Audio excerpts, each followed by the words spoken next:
Pelatih Timnas U23 Korea Selatan, Hwang Sun-hong memberikan penilaian atas kekuatan Timnas U23 Indonesia. Hwang Sun-hong menilai bahwa Shin Tae-yong jadi titik terkuat Timnas U23 Indonesia. Sejak melatih Timnas Indonesia pada 2019, Shin Tae-yong sukses mengubah wajah permainan tim Garuda. Terkini, Timnas U23 Indonesia sanggup mengukir sejarah untuk lolos ke babak perempat final dalam debutnya di ajang Piala Asia U23. Timnas U23 Indonesia lolos ke babak perempat final Piala Asia U23 dengan status runner-up grup A di bawah Qatar. Ada Shin Tae-yong di sana, itu yang membuat tim Indonesia kuat, ujar Hwang Sun-hong pada konferensi pers. Ex-penyerang Timnas Korea Selatan periode tahun 1988 sampai tahun 2002 itu tak hanya menyoroti faktor Shin Tae-yong di skuad Timnas U23 Indonesia saja. Dirinya juga menyoroti peran dari para pemain naturalisasi di kubu Garuda Muda. Pada turnamen Piala Asia U23, Garuda Muda membawa 4 nama pemain naturalisasi yang tampil di luar negeri. 3 nama tersebut adalah Justin Hubner, Cerezo Osaka, Ivar Jenner, FC Utrecht, Nathan Chu Aon, SC Heerenveen, dan Rafael Struijk, ADO Den Haag. Hwang Sun-hong menyebut 4 pemain tersebut berperan penting buat Garuda Muda terbang tinggi di Piala Asia U23. 4 nama pemain itu dipastikan tersedia saat Garuda Muda menantang kekuatan Korea Selatan pada babak perempat final. Beberapa pemain naturalisasi di Indonesia juga punya kontribusi tinggi untuk tim dan efektif di skuad, ujar Hwang Sun-hong. Jadi itu faktor terkuat bagi saya. Striker juga punya talenta, jadi kami harus bersiap-siap dengan baik dan tampil dengan gaya kami untuk memenangkan pertandingan, lanjutnya. Hwang Sun-hong sudah sesumbar siap meredam kekuatan lini serang Timnas U23 Indonesia.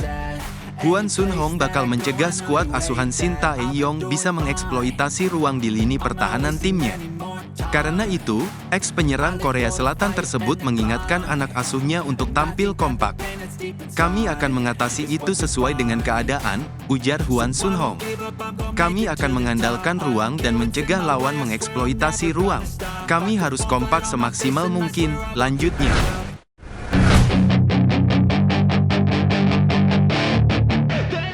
Pemain Fortuna Sittard, Ragnar Oratmangun, membocorkan update naturalisasi oleh Romeni untuk memperkuat Timnas Indonesia asuhan Shin Tae-yong.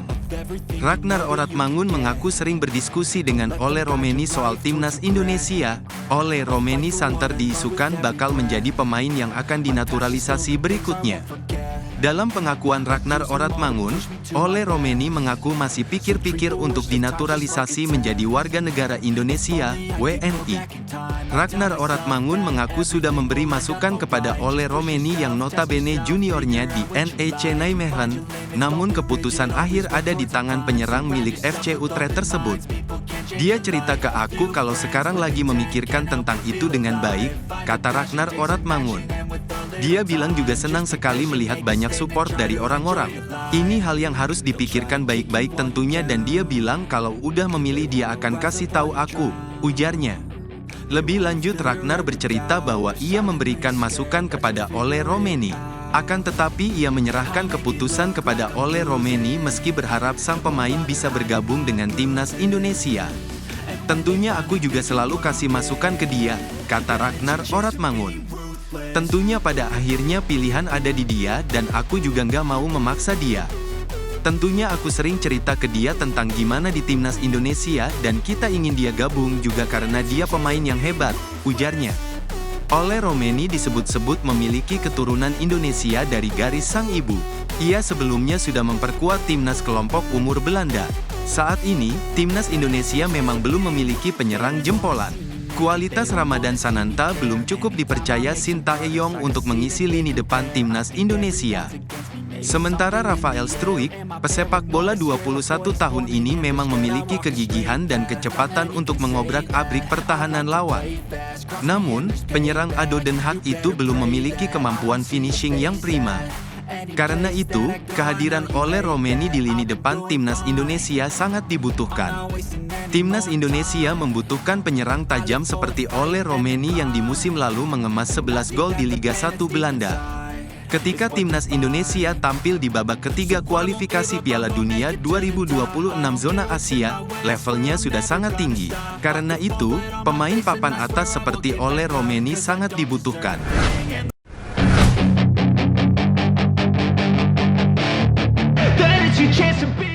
PSSI melobi SC Heerenveen kembali agar Nathan Chu Aon memperkuat timnas Indonesia U23 di perempat final Piala Asia U23.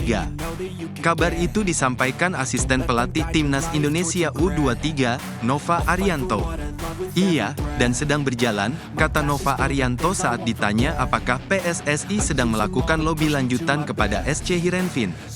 Nathan Chu Aon tampil gemilang dalam 3 laga yang dijalani timnas Indonesia U23 di grup A Piala Asia U23.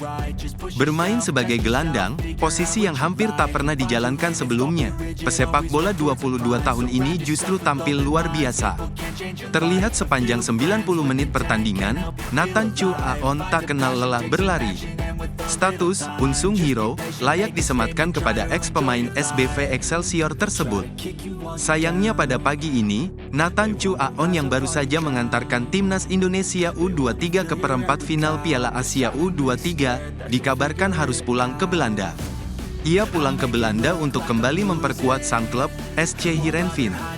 Ternyata usut punya usut, PSSI sejak awal melobi SC Heerenveen hanya agar Nathan Chu Aon memperkuat timnas Indonesia U23 di 3 laga grup A Piala Asia U23 pada 15-21 April. Lobi itu dikeluarkan PSSI karena SC Heerenveen berat melepas sang pemain ke turnamen yang tidak masuk ke dalam agenda FIFA tersebut.